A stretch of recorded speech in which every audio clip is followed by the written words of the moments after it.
Ya, chiquillos, a lo que nos convoca hoy día. Hoy veremos los protocolos musculoesqueléticos.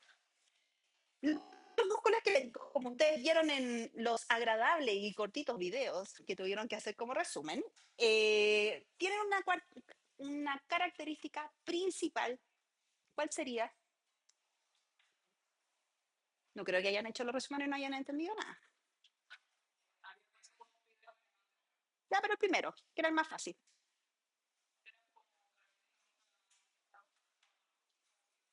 Ya, pero a nivel técnico, ¿qué tipo de secuencia ocupamos las turboespinecos? ¿Qué secuencia prepondera? Potencia, secuencias. Secuencia de base. Turboespinecos. ¿Y por qué necesitamos las turboespinecos en los protocolos musculoesqueléticos? ¿Cuánto porcentaje de agua en general tenemos de estas estructuras? ¿Cierto? ¿Cuánto es mucho? No tanto, no tanto. A más o menos 70%. ¿Cuáles son los tejidos que preponderan en los protocolos musculoesqueléticos? ¿Cuáles son los tejidos? Que ya los vimos. Músculo, cartílago, huesito y ligamento, tendones, ¿cierto? Por lo tanto, en pacientes adultos, el huesito, ¿cuánto porcentaje de agua tiene? En pacientes adultos. Lo vimos en la segunda clase cuando vimos la química de los tejidos. ¿Se acuerdan que los mandé a hacer esa grabación? Ya, un 20%. El músculo, ¿cuánto porcentaje de agüita tiene? Por si acaso está ahí, la idea es que participe. ¿Ya? 70%, muchas gracias. El cartílago, ¿cuánto porcentaje de agüita tiene? eh, Podemos hacer una analogía entre la rigidez, la estructura y el porcentaje de agua. El hueso es una estructura rígida o blanda. Por lo tanto, tiene muchas células, pocas células. Si es rígido, tiene pocas o muchas células. Todo de nuevo, todo de nuevo. El huesito es una estructura rígida o blanda. Rígida, tiene mucha agua o muchas células o pocas células. Todo de nuevo. El huesito es una estructura rígida o blanda. Tiene muchas células, pocas células. Pocas células y por lo tanto al haber pocas células hay mucha agua, poca agua, poca agua. Eso en los pacientes adultos o pediátricos adultos. ¿Qué pasa en los pacientes pediátricos?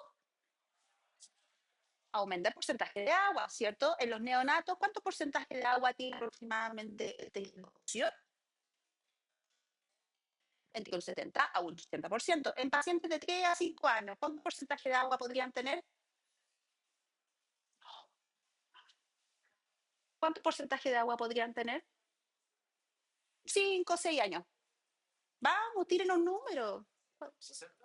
60 y en paciente adulto ya, adulto de estructura ósea, sobre los 9 10 años, menos, menos, 30% hasta los 15 17 en donde ya se mandan el último estirón, ya pues van creciendo de a poquito en donde alcanzan un 25-20%.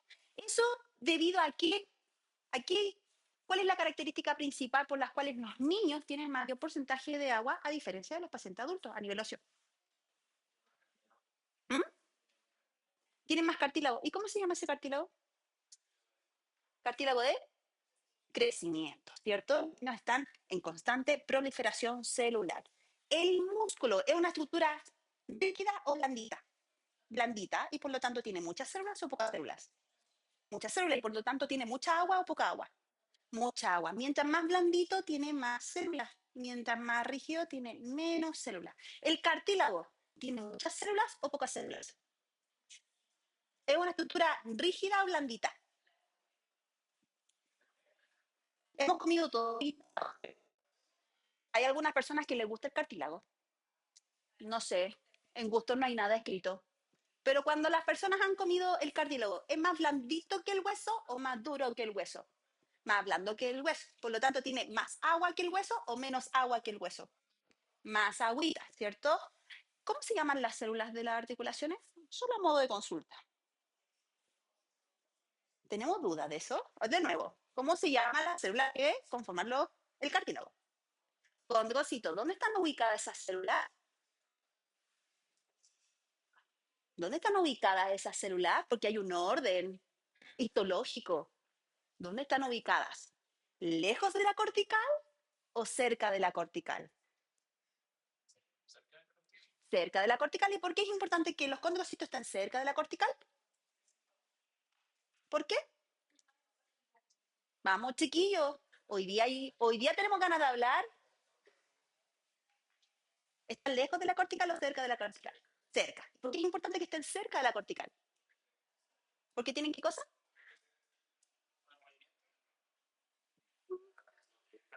Para nutrirse, ¿cierto? Por lo tanto, el cartílago se va desvaneciendo desde el cortical a la periferia o de la periferia a la cortical. ¿De dónde se va gastando el cartílago? ¿De la cortical a la periferia o de la periferia a la cortical? De la periferia a la cortical. Por lo tanto, en la periferia, ¿qué empezamos a encontrar en los cartílagos? Si no hay células, ¿qué es lo que vamos a encontrar? ¿Por qué es tan crujiente en el pollito asado? ¿Qué tiene? ¿Cuál es la conformación molecular? Los mandas en la tarea bioquímica del cartílago. Estoy haciéndola bien posible.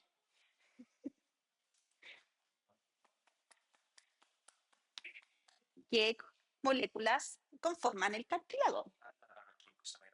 Glucaminoglicano, protoglicano, elementos sulfaltantes, ¿cierto? Moléculas grandes y gorditas, son lentas, ¿cierto? Por lo tanto, poco contenido celular tenemos cerca de la cortical y a medida que nosotros vamos acercándonos a la periferia del cartílago nos encontramos con macromoléculas. Dentro de ello, el colágeno, ¿cierto? De tipo 2. Y finalmente, ¿qué otro tejido conforma el sistema muscular? Ya hablamos del músculo, del hueso, del cartílago. ¿Y qué nos falta? Tendones y ligamentos. ¿Cuáles son los tendones? Unen el músculo con el huesito. Y los ligamentos unen los huesos con otros huesos, ¿cierto? ¿De qué están conformados los tendones y los ligamentos? De colágeno. ¿Qué más? ¿Tienen mucha agua o tienen poca agua? Tienen poca agua, de hecho casi nula. ¿Tenemos componentes celulares en esos tejidos? No. ¿Por qué es importante que yo les esté hablando esto? Porque lo normal es que los ligamentos y los tendones habitualmente no den señal ni en el T1, ni en el T2, ni en el DP. Por lo tanto, si yo veo señal en ese tipo de tejido, ¿debería ser normal o patológico? Patológico. Por eso es importante la conformación molecular de estos tejidos, ¿cierto? Entonces, como son tejidos que se parecen entre sí, y de hecho yo creo que todos hemos visto una tomografía computada de mulo, de codo, todo se ve igual excepto el hueso, ¿cierto? Un hueso blanco y el resto gris. Anda a saber, voy al paquete muscular, el tendón, en la posición de ustedes tienen todo el sentido del mundo de no saber dónde están parados en un escáner. Pero en resonancia es distinto. ¿Por qué? Porque rezo ve sistemas moleculares. Por lo tanto, como las densidades, exceptuando el hueso, las densidades de los tejidos se parecen entre sí, ¿qué tipo de secuencia me conviene para caracterizar y definir la composición tisular de los tejidos? Espineco, ¿cierto? Gracias al pulso de 180 que me permite poder corregir los entornos bioquímicos locales. Entonces, para poder caracterizar cada una de las estructuras, tengo que ver la conformación molecular de cada una de ellas. Una de ellas, y las más importantes, es el tejido óseo. ¿De qué está conformado el tejido óseo? Principalmente los huesos largos, aparte del componente celular que está hecho de un 20% de grasa. ¿Y la grasa a qué corresponde dentro del sistema óseo? De la médula amarilla, ¿cierto? Y tenemos otro tipo de médula. Sí, tenemos la médula roja. ¿Cuál es la función de la médula roja? Funciones hematopoyéticas, ¿cierto? Además de eso, tenemos algún otro tipo de moléculas. Tenemos minerales, como cuáles? Calcio. Le vamos a decir al médico, no, tiene calcio. ¿Cómo le podemos decir pitucamente, así aumentando el pelito de la conversación? hidroxiapatita de calcio, pues chiquillo, de esta mariposa, suena distinto, ¿cierto? Y otros minerales como el azufre, el magnesio, ¿cierto? U otros componentes que ayudan a mantener la rigidez ósea. Por lo tanto, el tejido óseo en un paciente adulto, en los ejes largos o los huesos largos, ¿son estructuras homogéneas o heterogéneas a nivel molecular? Heterogéneas, por lo tanto, deberían procesar rápido o lento. Rápido. Y por lo tanto, ¿en qué potenciación me conviene visualizarlas?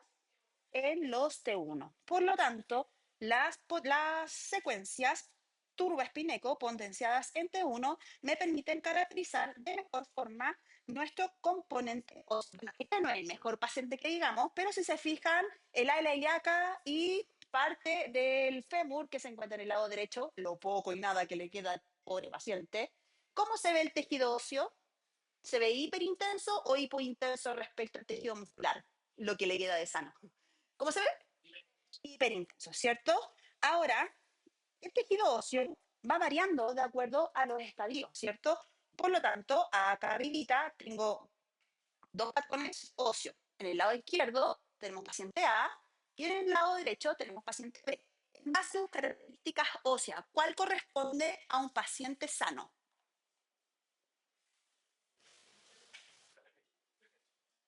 La derecha. ¿Y la izquierda está sana o patológica?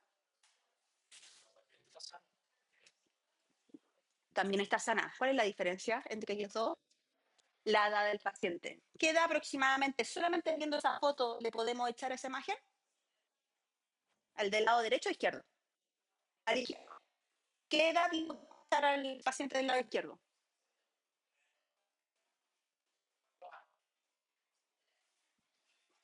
¿Quién da más? Un 7 al libro, chiquillo. Un 7 al libro. Aproximadamente 3 años, ¿cierto? Porque esas señales hipointensas que vemos en los cóndilos, ¿a qué correspondería? Cartílago de crecimiento. Y el paciente que se encuentra en el lado derecho, ¿qué edad le podríamos echar? No sea tan optimista, puede bajarle un poquito más. ¿Cómo yo sé que es un paciente relativamente joven y no tan añoso? ¿El tejido trabecular se ve homogéneo o heterogéneo? ¿Qué es eso? ¿Eso es normal o patológico? ¿Esa mancha es normal? ¿Qué es? Médula roja. Muy bien. Eso significa que el paciente todavía está generando un porcentaje de agua a nivel óseo, ¿cierto? Y cuando nosotros agregamos técnicas de saturación grasa, ese mismo paciente que veíamos las señales hipócritas, ¿cómo las vemos? Hiperintensas, ¿cierto? Y en el paciente que se encuentra a la derecha, lo poco y nada de médula roja, también la podemos caracterizar como hiperintensa, ¿cierto? Bien, ¿este paciente está normal o está patológico? Esos hallazgos en la trama ósea, ¿son normales o patológicas? De nuevo, esos hallazgos a nivel óseo, ¿es normal o patológico? Como yo sé que es patológico, porque se ve diferente, se ve heterogéneo, ¿cierto? Yo me debería apuntar con ese tipo de patrón, debería decir algo al paciente, así como, oiga, podría haber un doc, corra al doc. ¿Ah? Lo puede asustar, pero si pudiéramos decirle, porque en verdad no le vamos a decir, si pudiéramos decirle, eso chiquillo también es normal. Como yo sé que es normal, es un paciente joven, un paciente añoso. Ya pasamos el pediátrico, ahora estamos en el adulto, adulto sobre 35 años, porque a los 35 años baja la hormona de crecimiento. Por eso hay que hacer ejercicio. Cosas. ¿Cómo yo sé por qué se ve así en un paciente añoso a nivel óseo? Llamémoslo. No es que los 35 para arriba sean añosos, pero ya la hormona de crecimiento baja. Ese debe ser un paciente más o menos como de 50 y fracción. ¿Ah? Hay una desmineralización del hueso propio del proceso degenerativo corpóreo. Y por lo tanto, el hueso al descalcificarse, ¿Queda ahí todo hueco o tiene que rellenarse con algo? ¿Rellena? ¿Rellena? Grasa. ¿De alta calidad o de baja calidad? De baja calidad. Muy bien. Por lo tanto, los patrones son normales y esas manchitas es porque ya está reemplazando el tejido óseo por tejido graso de baja calidad. Como yo sé eso, porque al agregar una potenciación, ¿qué potenciación es esa? T2, ¿cierto? Esos manchones que yo veía arriba, ¿cómo se ven acá? Esas manchitas que se ven ahí, esas que se ven ahí. ¿Cómo se ven? ¿Hiperintensas o hipointensas? Hipointensa. Entonces, ¿es médula roja o es tejido graso?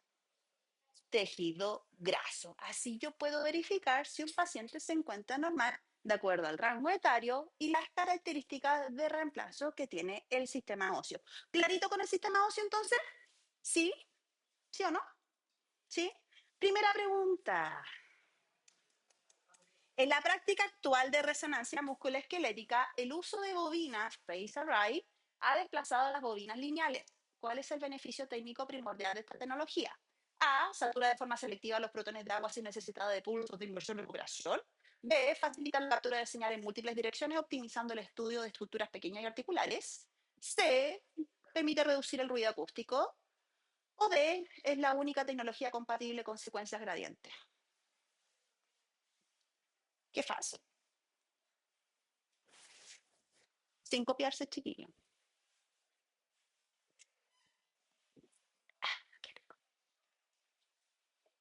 Ya, ¿estamos?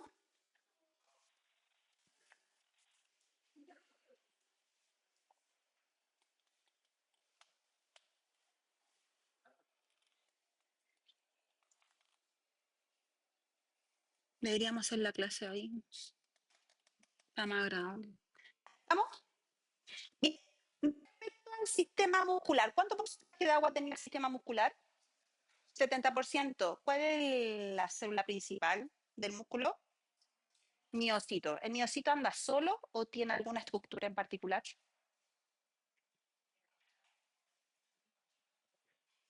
¿Cómo se conforma el sistema muscular? ¿Cómo trabaja el sistema muscular? Bien. A través de aperturas de canales. Y para generar la contracción y la dilatación, ¿qué necesita? Proteínas. ¿Las proteínas procesan rápido o lento? Rápido, ¿cierto? Además, el músculo, ¿qué función cumple? Yo sé que es súper básica, pero necesito saber. ¿Mm? ¿Ya? ¿Qué más genera el músculo? ¿Ya? Movimiento, energía, energía metabólica. Por lo tanto, alrededor del músculo, de las fibras, los paquetes, los compartimientos musculares, ¿con qué deberían encontrarme? La glucosa, ¿dónde se almacena habitualmente? ¿Cuáles son las primeras? Es como una bodega, cuando la glucosa obviamente es nuestra fuente de alimentación celular, ¿cierto? Por lo tanto, la glucosa pasa por distintas fases antes de llegar a la bodega de largo plazo. ¿Cuáles son? ¿Dónde se guarda primero la glucosa? Ya anda nadando en la sangre para alimentar el cuerpo. Y lo que nos sobra, por ejemplo, yo sabía que tenía que comerme un completo en vez de. ¿Qué es completo? ¿Qué hace el cuerpo con los dos completos restantes? Los almacena. Y los almacena en el hígado, ¿cierto? ¿Por qué? Porque en el hígado se pueden sintetizar rápidamente para combustión.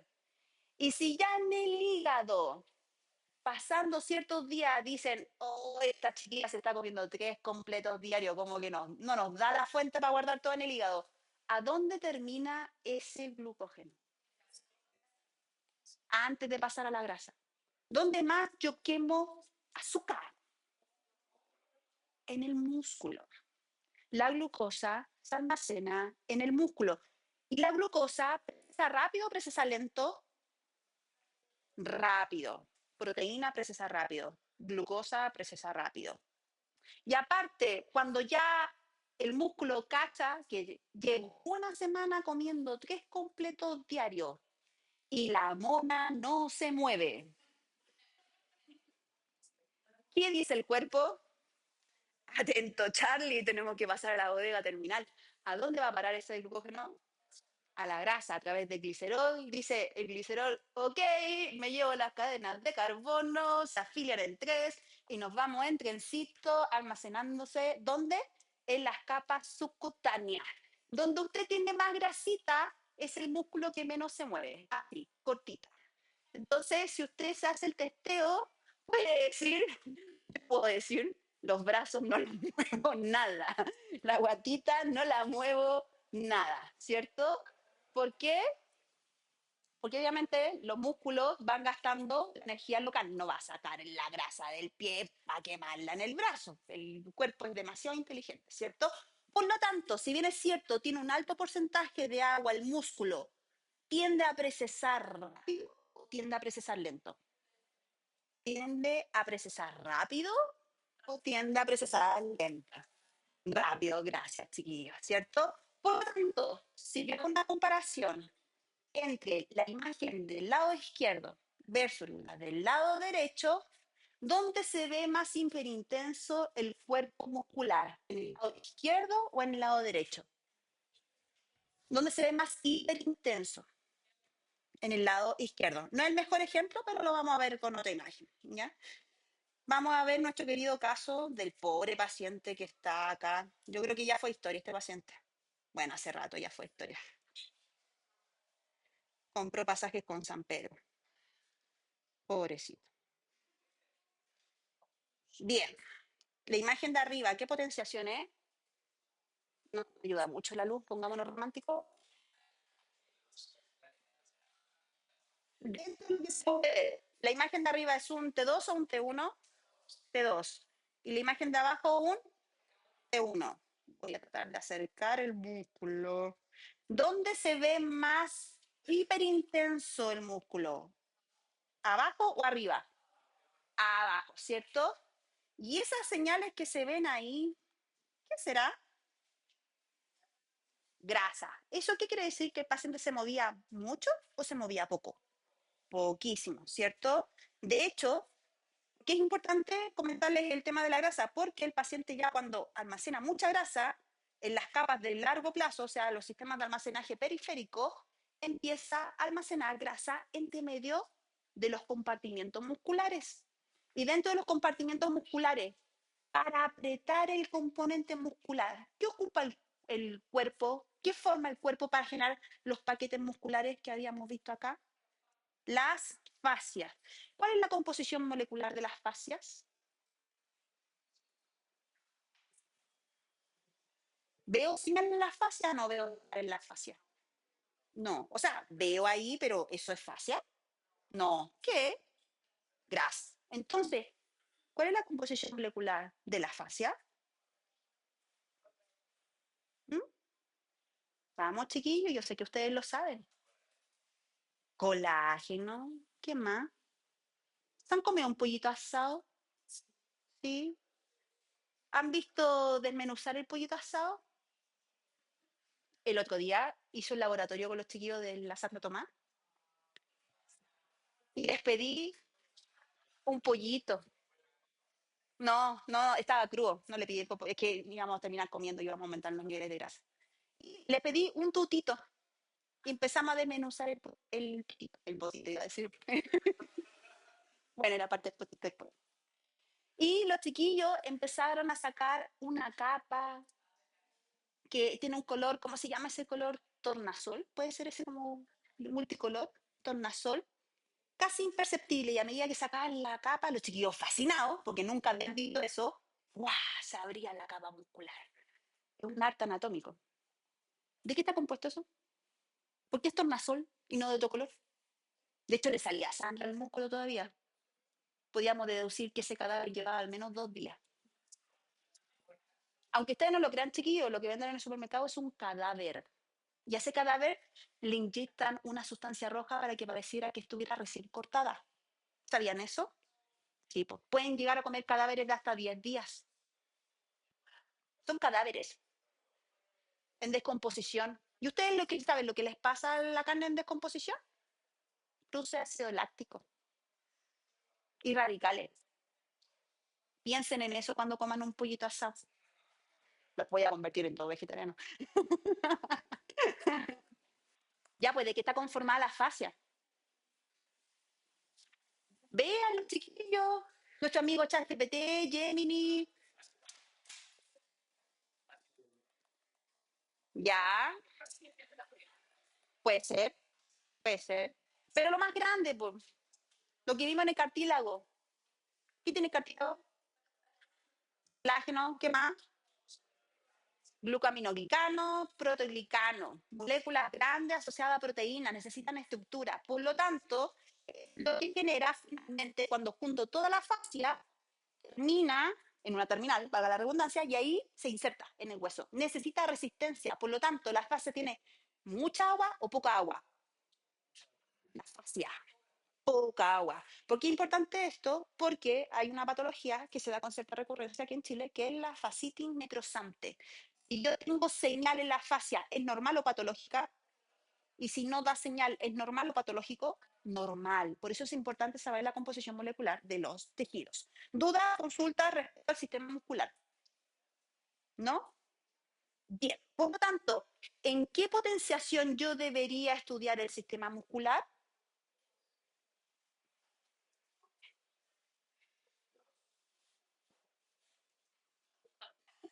Alguno tiene que ser.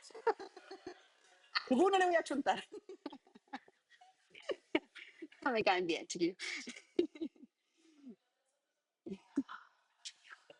Es que no los puedo comparar porque los de la Santo Tomás son técnicos y ustedes son tecnólogos.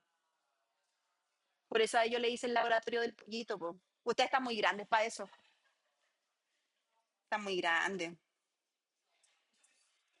Sí, son tiernecitos los chiquillos. Ya, hagamos el análisis. No, no es la mejor referencia, pero bueno, qué diablo. ¿Dónde se ve? ¿Dónde se ve mejor? No me funciona esta cabeza de pescado. Ya, ahí, ahí. ¿Dónde se ve mejor la fibra, como los pelitos del músculo? ¿En la imagen de la derecha o en la imagen de la izquierda? De la derecha. Por lo tanto, ¿cuál es T1 y cuál es T2? ¿Cuál es el T1? ¿El lado izquierdo o el lado derecho? Izquierdo, por lo tanto, en la imagen derecha es un. Por lo tanto, ¿dónde me conviene estudiar el músculo? En el T2, porque me permite ver esos pelitos que son nomás los compartimientos musculares. Y si se fijan, se ve bastante bien, se ven así como pelitos que dan shoulders, ¿cierto? Bien afiladitos, bien peinaditos y pueden caracterizar bastante bien el componente muscular. ¿Dudas, consultas respecto al sistema muscular? ¿No? Bien, vamos al sistema articular. El sistema articular, ¿de qué estaba conformado? ¿Cuál es la composición molecular? Lo primero, sistema celular. ¿Cuál es el sistema celular? ¿Qué celular abundan aquí? Los endocitos. ¿Están en alto porcentaje o en bajo porcentaje? Ah, pero ¿qué tal?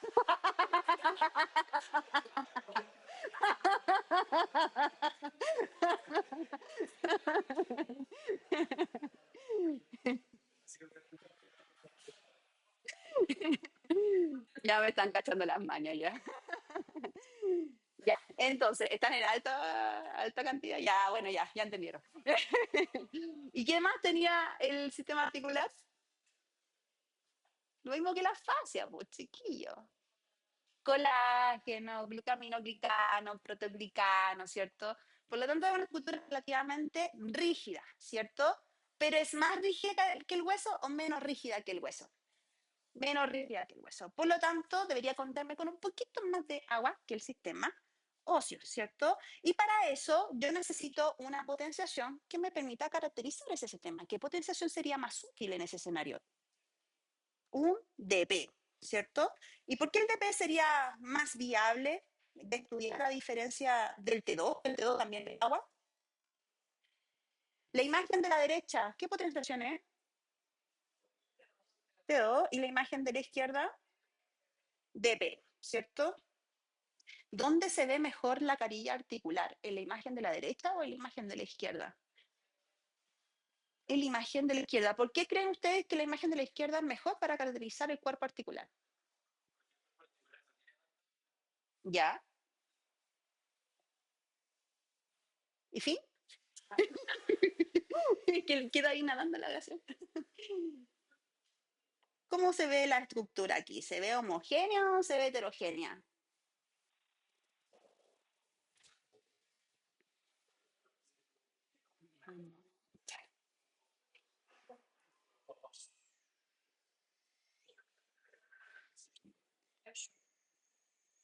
¿Dónde se ve hetero? ¿En la imagen de la izquierda o la imagen de la derecha?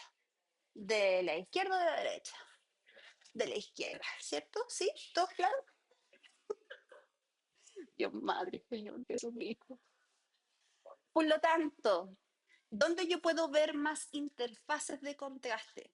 ¿En el DP con técnica de saturación grasa o en el T2 sin técnica de saturación grasa? En el DP, por dos razones. Una, el DP musculoesquelético ya no se ocupa solito, antes se ocupaba solito, ahora toda la línea musculoesquelética de los radiólogos ocupa técnica de saturación grasa. Y al ocupar técnica de saturación grasa, ¿qué es lo que genera en la imagen? Al ocupar un aumento de la interfase de contraste. Por lo tanto, puedo ver más interfaces o menos interfaces. Más interfaces. Como en este caso, ¿cierto? ¿Qué COVID ¿qué es eso específicamente? ¿Es normal o patológico? Esa pequeña señal que se ve ahí, patológico, ¿cierto? Solamente viendo la interfase que se ve en el DP, en el T2 puedo decir consecuentemente que es un proceso patológico. Entonces, el sistema articular siempre se evalúa en el DP con técnica de saturación grasa. Por lo tanto, hay unas consideraciones particulares para aplicar un DP. Primero, tiene que estar cerca de los 30 y los 35 milisegundos. ¿Y por qué es importante estar en ese rango de milisegundos? Queríamos evitar un artefacto. ¿Qué artefacto? Que lo vimos en clases y les dije, yo nunca he visto ese artefacto.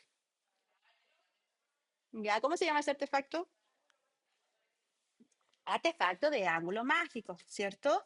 Y además, por tener técnica de saturación grasa, ¿cierto? Me permite poder ver el cartílago que está sano versus el cartílago que pudiese estar en un contexto patológico. ¿Cuáles son las patologías de mayor recurrencia a nivel articular? O sea, más general todavía, ni siquiera así como algo explícito. ¿Qué rango de enfermedades o así como clasificación de enfermedades podríamos ver en el cartílago?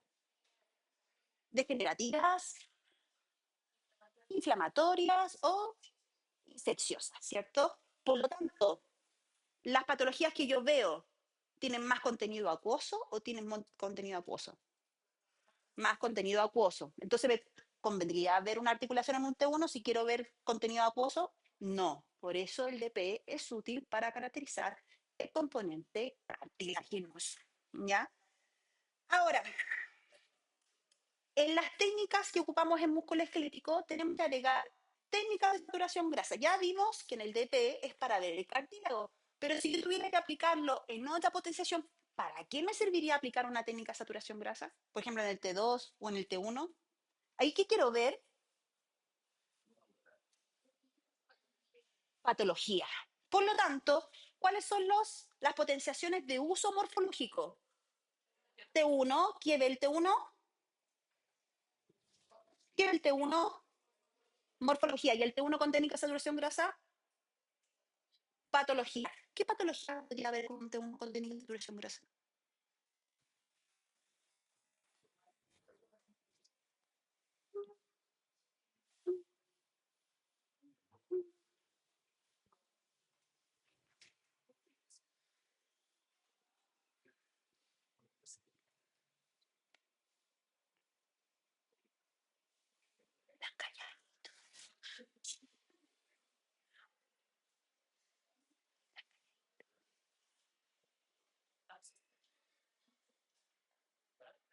La imagen de arriba, ¿qué potenciación es? La imagen de abajo, ¿qué potenciación es? Ambas tienen técnica de saturación grasa. La de arriba, ¿qué potenciación es? ¿Y la de abajo? De nuevo. La de arriba, ¿qué potenciación es? Y la de abajo, ya, esa es la vejiga. La de arriba, ¿qué potenciación es? Están confundidos hoy día. La de arriba, ¿qué potenciación es? Y la de abajo,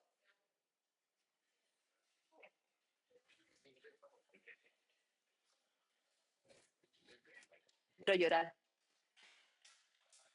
Otra vez. La imagen de arriba, ¿qué potenciación es? Y la de abajo,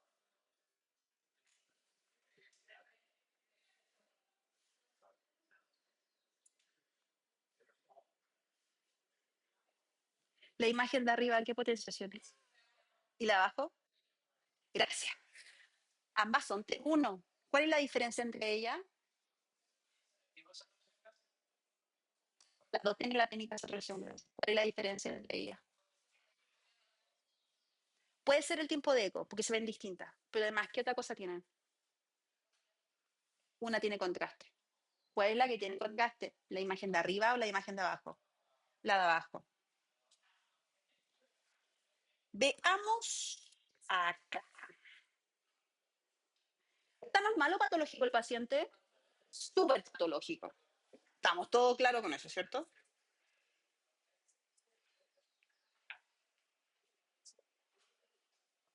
Ok.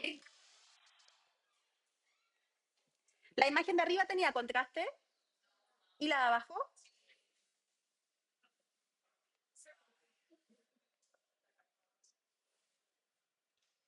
¿qué es lo de arriba? Hemorragia. ¿De qué tipo? Subaguda crónica. Por lo tanto, ¿qué condiciones de susceptibilidad podrían ser esas? Entonces, ¿para qué me sirve el T1 con técnica de saturación grasa? Para ver hemorragias. Muy bien. Gracias. Ahora, el T2 con técnica de saturación grasa. ¿Es para ver anatomía o morfología? Perdón, el T2 pelado. ¿Para qué me sirve? El T2 pelado, sin técnica. ¿Para qué me sirve el T2 pelado?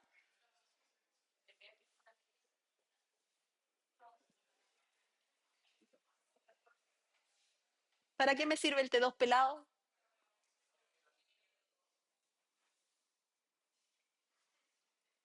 ¿Para qué me sirve el T2 pelado?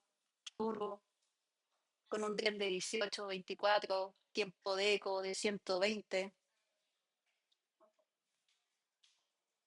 ¿Qué estudiaba acá en los T2 pelados? ¿Es para ver anatomía o patología? ¿Qué anatomía?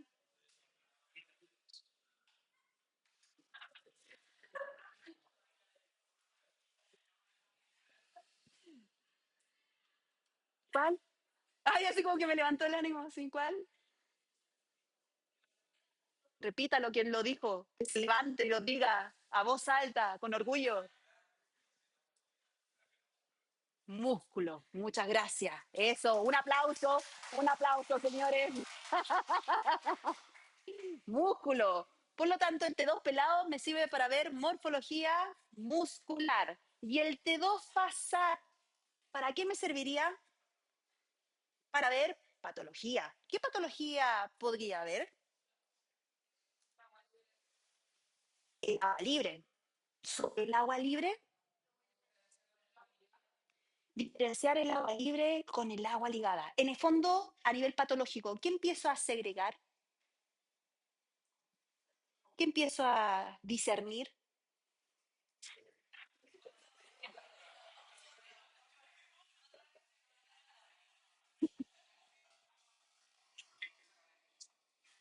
Dios. Ay, Diosito. Ya,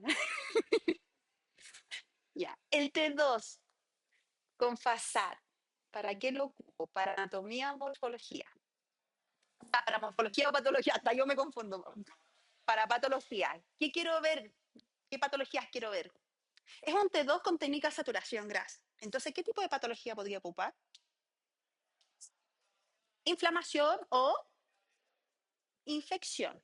Por lo tanto, ¿qué busco en un T2 con técnica de saturación grasa? ¿Qué tipo de agua voy buscando? ¿Agua sucia o agua limpia? En el fondo, agua ligante con agua libre. ¿Y el DP? ¿Qué es lo que brilla en el DP? Líquido. Entonces también podría haber eso. Pero ¿por qué en el T2 yo busco inflamación versus la infección? ¿Por qué yo puedo decir que en el T, ojo, que esta es la típica pregunta de Proil, típica pregunta de examen de título que hago? Es lo mismo decir buscar inflamación e infección que buscar inflamación o infección. No es lo mismo. ¿Dónde yo busco la inflamación o la infección?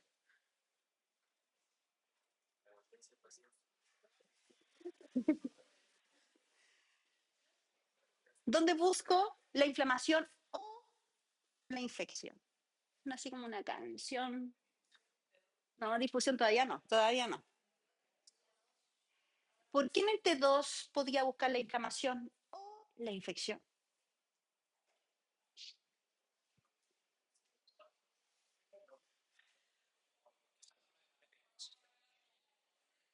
¿Dónde saturo de manera específica los líquidos? ¿En el DP FASAD o en el T2 FASAD? ¿Dónde es más inespecífica la señal? ¿En el DP FASAD o en el T2 FASAD?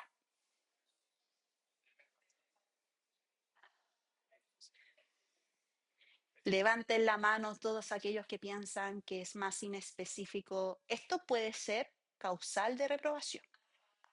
Le tengo que poner pasión a esto. ¿Quién cree que es más inespecífico en el DP? Que levante la mano, yo sé esa seguridad. Que es más inespecífico en el DP que en el T2 FASAD.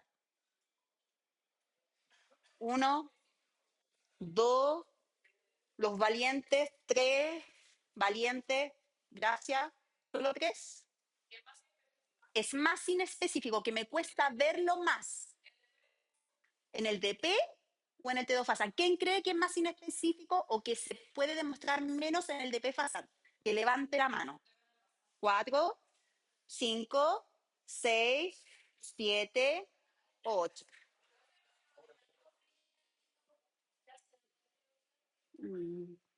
Entonces, ¿cómo yo le digo al radiólogo? Ahí hay un absceso, sin decirle, porque yo con el radiólogo no suele hablar mucho, no tenemos mucha comunicación, pero yo con las imágenes le puedo decir, doc, mira ahí tenemos algo que tenemos que revisar, sin decirle físicamente.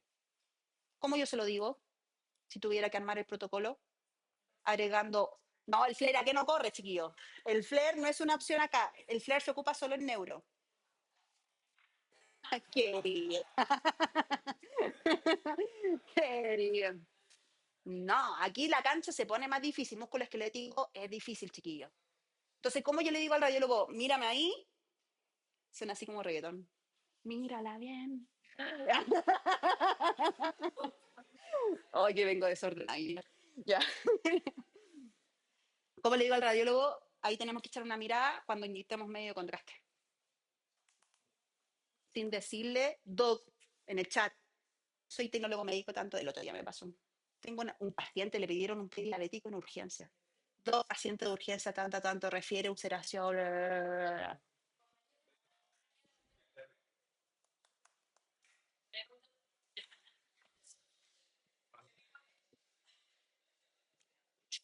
Mírala bien, ella le rompe el suelo y no le importa con quién.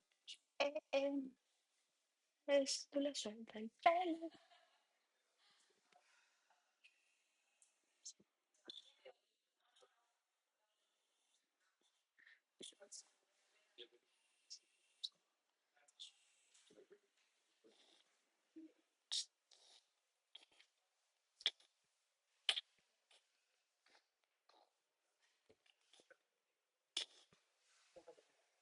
¿Qué significará esa curva?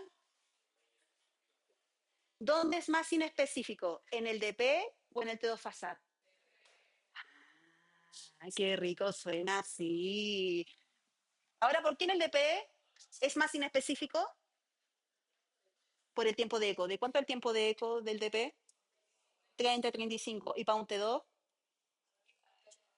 arriba de 85. De hecho, el STIR puede trabajar 45 muy bajo. Yo diría de 55 hasta los 85. Pero aún así sigue siendo un tiempo de eco más largo. Por lo tanto, mientras más tiempo espero, los procesos de relajación del agua libre versus el agua ligada aumentan o disminuyen, aumentan. Por lo tanto, la interfase de contraste entre agua libre y agua ligada, a medida que aumenta el tiempo de eco, aumentan o disminuyen, aumentan. Por lo tanto, ¿dónde puedo diferenciar focos de infección versus foco de inflamación?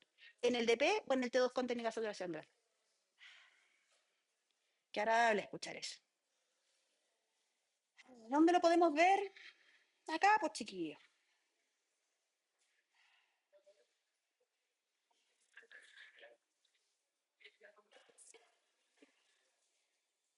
Mírala bien.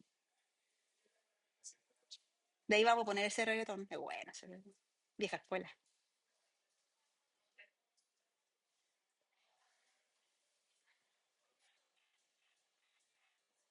Por lo tanto, analicemos zona A versus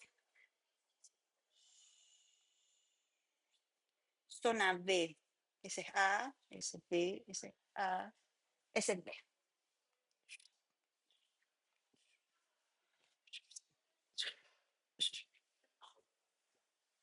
¿Qué podemos decir respecto a eso? Que ya cruzó el arco iris el paciente.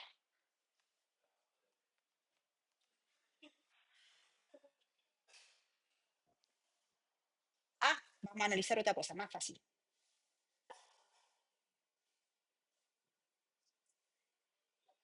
Ahí, ¿qué estructura anatómica esa? Ya. Eso que estoy viendo ahí, ¿es normal o patológico? Patológico. Señal A, señal B. Señal A, señal B. Es lo máximo que me da. A es lo máximo también.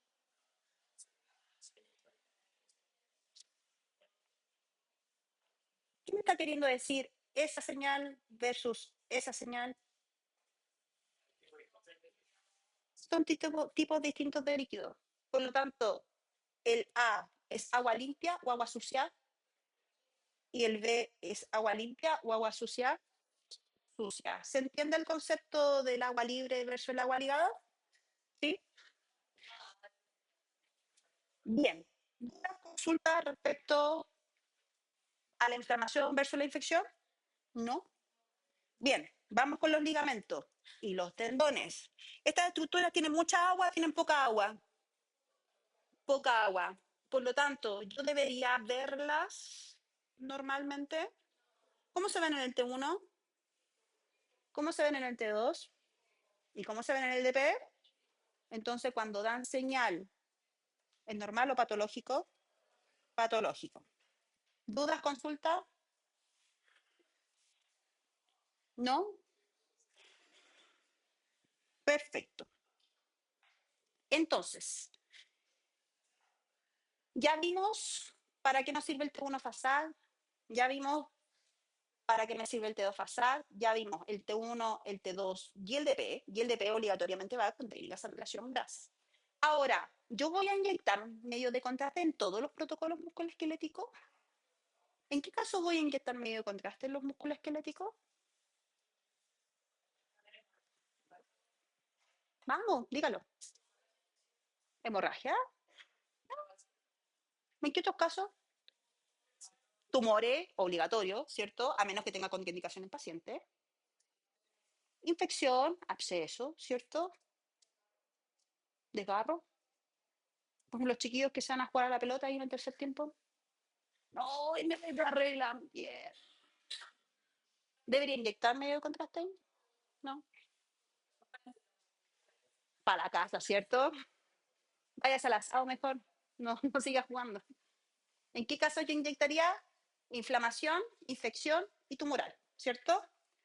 Bien, por lo tanto, a diferencia de músculo esquelético, aquí tengo que hacer una fase máscara. ¿Qué significan las fases máscaras? Son T1 con técnica de saturación grasa que no tienen medio de contraste, para después hacer un T1 con técnica de saturación grasa que se le añade el medio de contraste.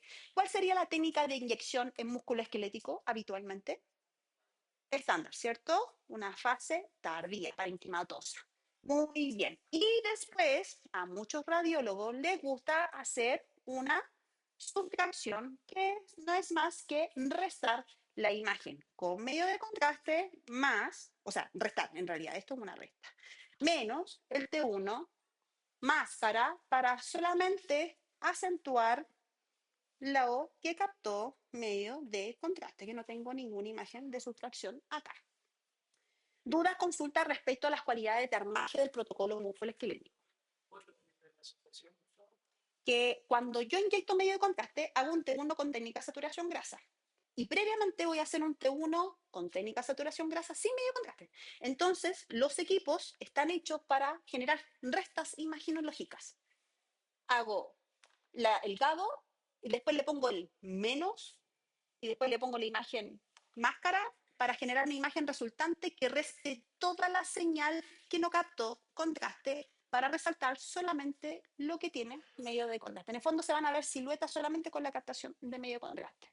Un porcentaje importante de radiólogos pide la sustracción y ustedes están obligados. Así que los que están yendo a Interamédica pueden preguntar, profe, ¿cómo usted hace la sustracción? Y le van a enseñar la restita que le hacen con la imagen. ¿Ya? No lo puedo demostrar acá, pero lo pueden ver en campo clínico. Por lo tanto, ahora que ya entendemos cómo se arma un protocolo musculoesquelético, empieza a salir una forma, un algoritmo que me permite entender cómo armar un protocolo musculoesquelético. Primero, me tengo que preguntar dónde voy a estudiar, porque en musculoesquelético tengo dos formas de estudio: estudio articular y estudio de parte blanda. El estudio articular se entiende que es la articulación y todos los tipos de articulación: acromioclavicular, codopliar, condyle, popliteo y la cachapa, ¿cierto? Y tenemos los ejes largos: el muslo, la pierna, el húmero, el antebrazo, ¿cierto? Todos los ejes largos donde hay un componente muscular importante. Entonces se dividen los protocolos en dos: en articular y en ejes largos. ¿Qué va a preponderar? El protocolo articular, que lo vamos a ver un ratito más, los DP, porque el objetivo es estudiar articulación. Y en los ejes largos va a predominar el T1 y el T2. O sea, para un músculo, ¿yo necesito un DP? No, no van a ver un DP en un muslo. ¿Lo van a ver en un número? No, no van a ver un DP en el muslo, o en el húmero, mejor dicho. ¿Ya? Por eso, cuando tengo que ver un protocolo, me pregunto, ¿es articulación o eje largo? Dos, que estoy buscando estudios morfológicos, como un desgarro, por ejemplo, para ver la interrupción del eje muscular, o para estudiar patología, como el pobre paciente que ya cruzó el arco iris, ¿cierto? Y así poder discernir qué planos, qué potenciación y qué técnicas complementarias voy a añadir a mi protocolo, ¿cierto? Y qué tan compleja esta cabeza de pescado, ¿cierto? ¿Y a qué se debe la complejidad? A que si este estudio tiene un enfoque inflamatorio, infeccioso, degenerativo o tumoral, que son las preponderaciones patológicas que habitualmente se dan en músculo esquelético. ¿Y por qué hablo de la complejidad? Porque los estudios oncológicos, además de todas las secuencias que ya hemos visto, le empezamos a agregar otras secuencias complementarias, como en el caso de la difusión, como en el caso del dentro y fuera de fase, para poder armar un buen protocolo. No es que ustedes van a llegar a armar protocolos,